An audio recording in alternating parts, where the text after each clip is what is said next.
Combien d'amis avez-vous sur les réseaux sociaux? Ou plus simple encore, sur Facebook par exemple?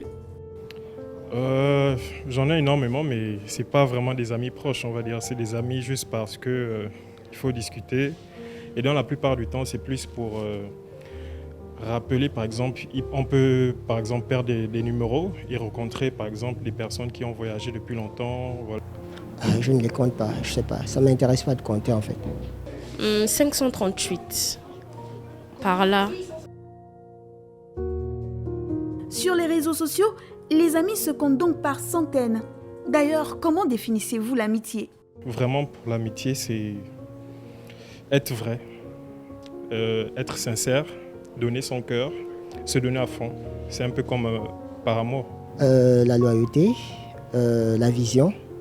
Parce qu'on ne peut pas être ami si on n'a pas, enfin on ne regarde pas vers la même direction. Et l'amitié, c'est une relation qu'on entretient avec une personne sur la base de certains principes et avec des valeurs à l'appui.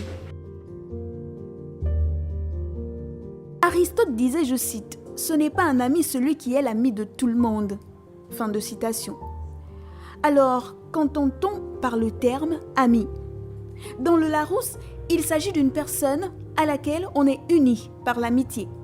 L'amitié, quant à elle, est un concept relativement complexe qui nécessite plusieurs ingrédients pour voir le jour et surtout perdurer dans le temps, de l'intérêt pour l'autre, de la confiance, du partage, de la réciprocité, pour ne nommer que cela.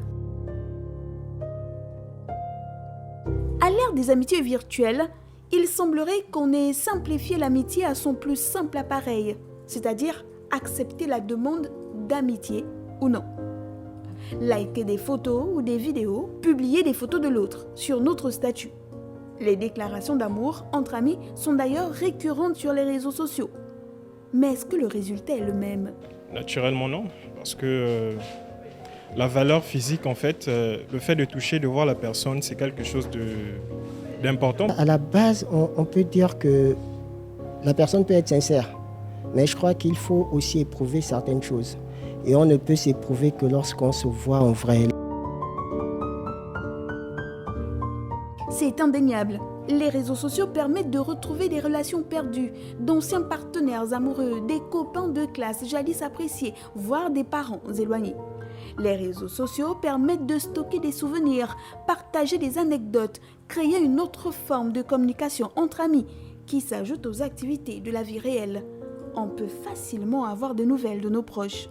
Au final, en pratique dans notre vie quotidienne, il semblerait que les deux réalités peuvent se compléter. Nous sommes connectés tout en pouvant continuer de savourer des moments avec nos amis dans la vie réelle. Dans tous les cas, au cœur de l'amitié réside un ingrédient magique, la sincérité.